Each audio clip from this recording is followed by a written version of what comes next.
meu irmão. Quero saudá-la, minha irmã.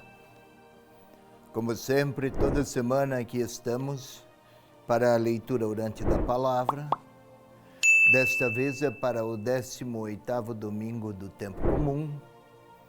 É o domingo 31 de julho.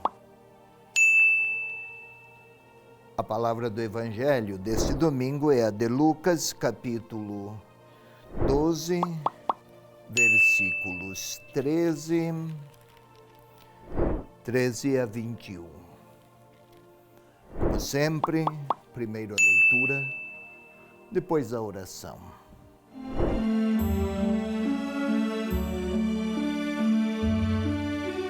Alguém da multidão disse a Jesus: Mestre, dize a meu irmão que reparta comigo a herança.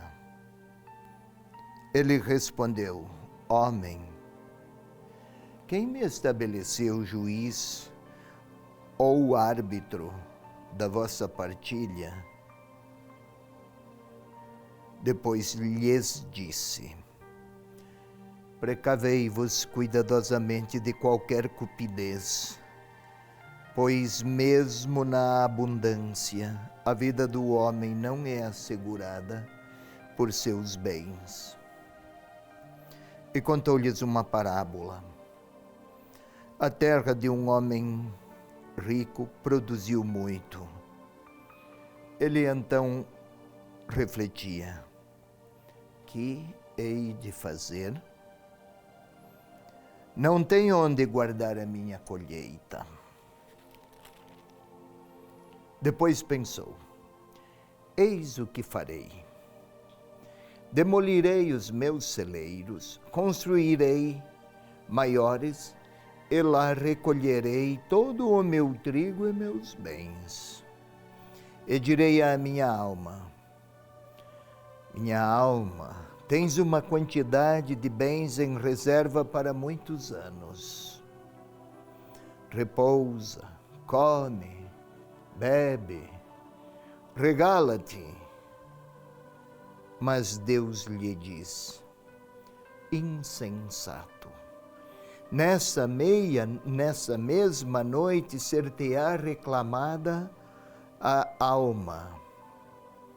E as coisas que acumulaste, de quem serão? Assim acontece àquele que ajunta tesouros para si mesmo e não é rico para Deus. É esta, meu irmão, minha irmã, a palavra do Evangelho deste 18º domingo do tempo comum.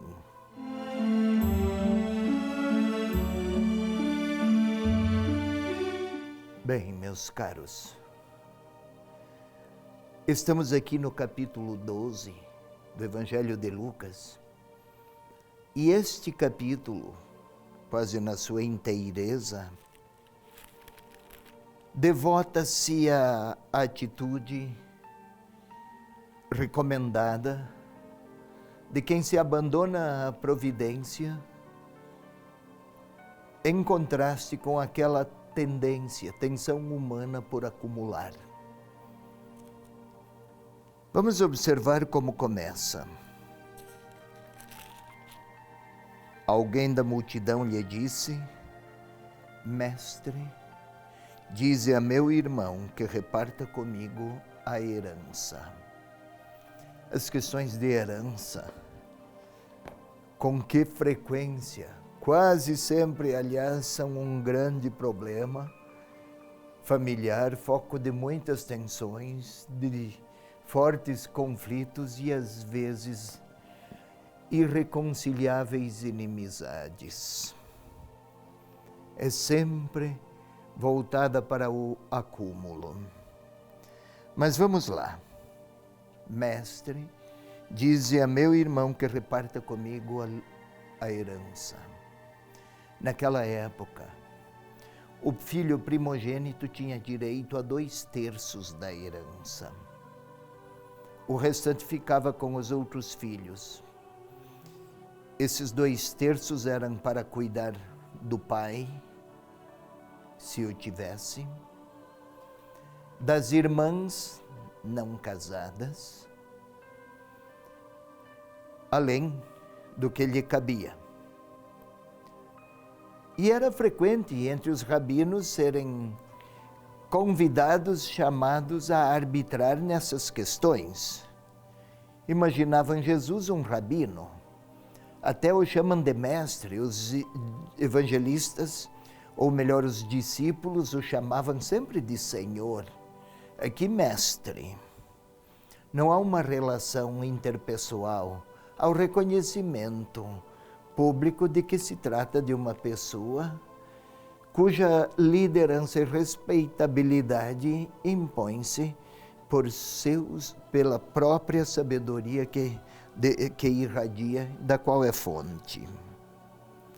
E Jesus, homem, Jesus não diz o nome, exatamente para, com isso, deixar ao leitor bem claro, é para qualquer lugar, para qualquer tempo, para qualquer leitor.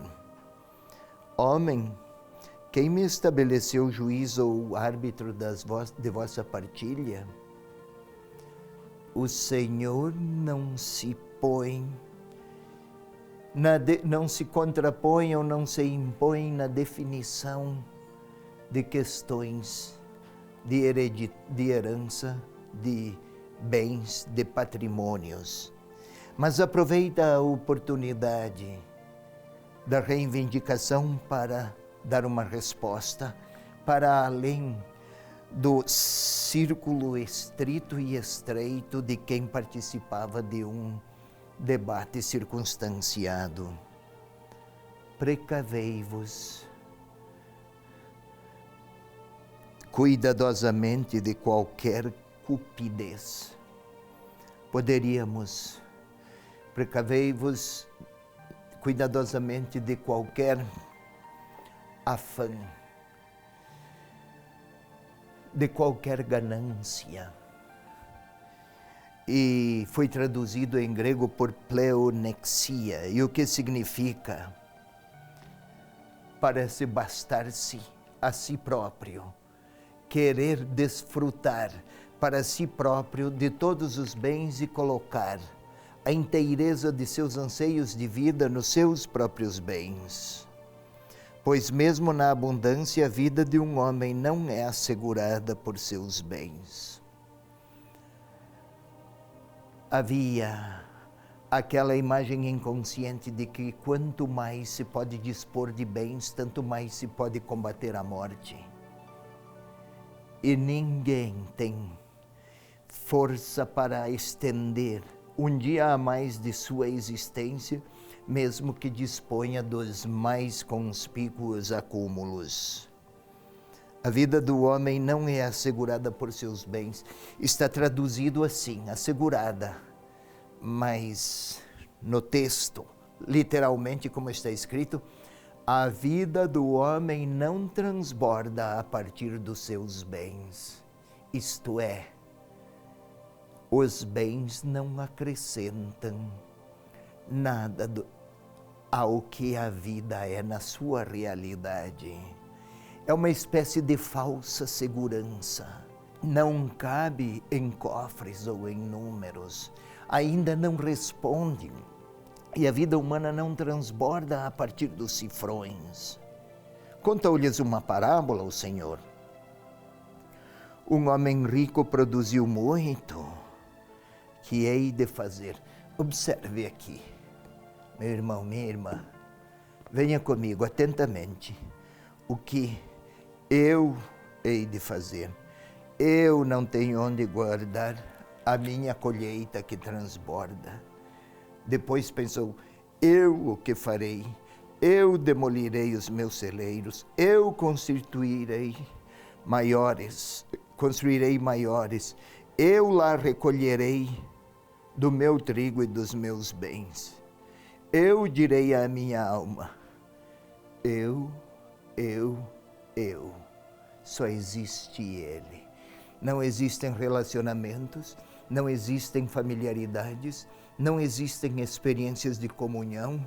E olha como o evangelista enfatiza um pouco mais. Ele refletia: não tenho onde guardar a minha colheita, demolirei os meus celeiros, recolherei todo o meu trigo, lá colocarei todos os meus bens. Eu e o que é meu parece sintetizar todos os significados da vida e da existência. E direi à minha alma, aqui foi traduzido por alma. Literalmente está escrito, direi ao meu coração. E coração aqui, neste contexto, está a dizer o centro das decisões, mas também com algumas extensões para os afetos, para a liberdade e para as escolhas. Tudo o que unifica a minha vida são os meus bens. E aí a resposta: insensato. Falta inteligência, Ainda nesta noite ser-te-á reclamada a alma, melhor a vida, ser-te-á reclamada a vida que temos, que recebemos, não nos pertence. Teríamos, assim como este personagem da parábola, dedicado toda a sua existência para aquilo que não responde ao que, àquela verdade para a qual foi chamado a vida. Isto é, e o que acumulaste, de quem serão? Isto é, quem vive para o seu patrimônio, para os seus acúmulos, quem ajunta tesouros para si mesmo, é pobre de si, porque pobre de Deus. Então, a quem vou entregar a minha vida, a minha existência? É a pergunta de fundo que o texto deixa em aberto.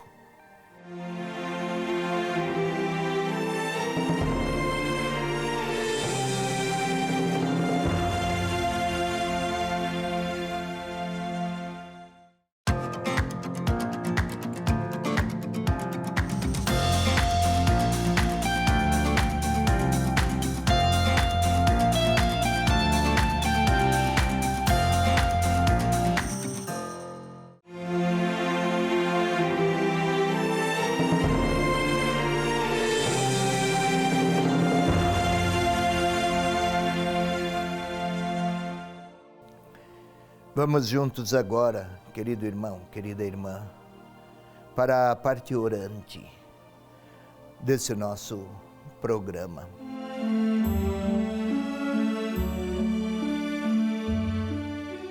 Como sempre, se é para orar e não simplesmente multiplicar palavras, é preciso quietude, serenidade. Afinal, os agitados não conseguem falar a partir do coração. Então vamos agora predispor a nossa interioridade para um momento de necessária condição interior para falar a Deus, mas mais ainda para ouvi-lo. Feche os olhos, por favor, fechemos, também eu farei isso. E vamos concentrar-nos, concentrar a nossa percepção nos nossos olhos. Isso, vamos sentir os nossos olhos sem tocar neles. É preciso quietude, centrar neles todas as nossas capacidades de percepção, senti-los. Mas podemos sentir também os nossos ouvidos, a parte exterior, as orelhas. Vamos senti-las. A parte interna, todo aquele tubo auditivo que vai até o cérebro. É impressionante. Não nos damos conta de tantas maravilhas que há aí. Tente sentir. Podemos sentir a nossa garganta agora, a parte interna. Nunca pensamos nela, mas está sempre aí, a participar de cada gesto, palavra, respiração. E agora vamos pedir que o Espírito Santo venha orar conosco. Se ele inspirou o evangelista a escrever, que participe, é o nosso convite, é a nossa necessidade, que ele nos inspire a ler. Vinde, Espírito Santo, enchei os corações dos vossos fiéis, acendei neles a chama do vosso amor. Enviai o vosso Espírito, e tudo será criado, e renovareis a face da terra. Agora vamos imaginar as cenas. Alguém da multidão se achegou a Jesus para uma reivindicação pessoal. Vamos tentar imaginar. Jesus atende a um, fala com outro, dá uma bênção a um terceiro e alguém chega. Mestre, dize a meu irmão que reparta comigo a herança. Até isso. E o Senhor, com a sua resposta, quem me estabeleceu árbitro de partilhas, há um conflito latente certamente, e querem procurar o Senhor como árbitro de um problema muito humano, para o qual não é preciso tomar Deus como referência, uma questão de sensatez. Dize ao meu irmão, mestre, e a resposta do Senhor, que haja precaução de quaisquer formas de ganâncias, de cupidez, de cobiças. Pois a vida do homem, o texto na sua literalidade significa a vida do homem não transborda do acúmulo de bens, não deriva de quem tem muito. A vida humana, a vida que procede de Deus tem outras direções e significações. E aí o Senhor para. Não apenas aquele homem, mas os que o circundam. E a multidão, como diz o evangelista, talvez até se sentem debaixo de uma árvore, à sombra e uma relva. E a terra de um rico produziu muito. Que hei de fazer? Podemos ver o Senhor a explicar isso, a narrar, a contar a história, a parábola. Eu demolirei os meus celeiros, eu construirei, eu colocarei lá os meus bens, o meu trigo, direi à minha alma, festeja e aproveita. Podemos até imaginar o Senhor a explicar tudo isso com gestos e entusiasmos, como que se tratasse mesmo de uma cena de um homem que parece bastar com seus acúmulos, bastar a si mesmo. Mas um pouco mais. Vamos observar, continuemos a ouvir, observar os gestos do Senhor e suas palavras. Insensato, a expressão é forte, poderia dizer estúpido. Quase, se quiséssemos usar a nossa linguagem, quanta burrice. Nesta mesma noite, tua alma será pedida.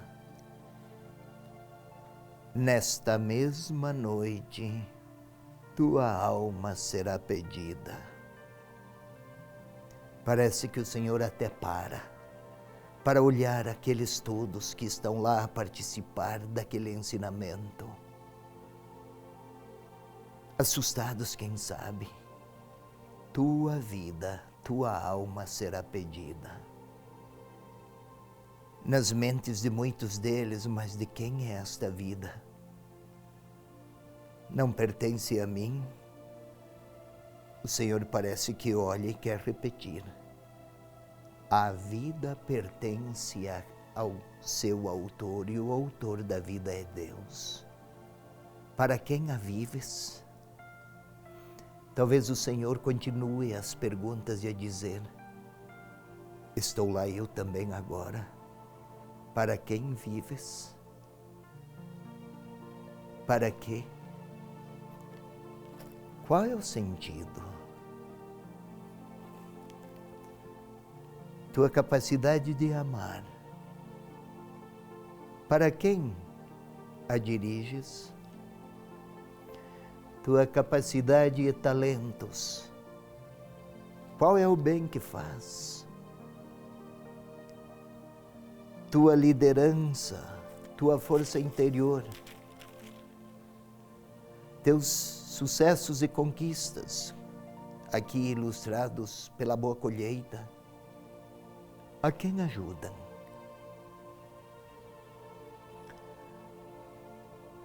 E aqui o Senhor talvez olhe para mim e queira repetir, até pronunciando o meu nome, para dizer: tua vida não transborda dos teus sucessos ou dos teus acúmulos ou dos teus êxitos. Talvez eu tenha isso a apresentar a Deus, êxitos, triunfos, sucessos. E Ele vai, talvez queira perguntar, mas o que farei eu com isso?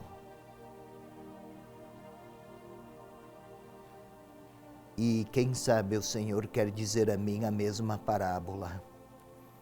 A vida de um rico produziu muito e acumulou. E o Senhor quer repetir a mim: a quem entregas a vida? E talvez Ele esteja a esperar a minha resposta orante. É bem possível que Ele deseje que eu enuncie uma oferta, não de cifrões acumulados, mas querendo Ele repetir que a minha existência não vai derivar dos meus acúmulos, talvez queira Ele lembrar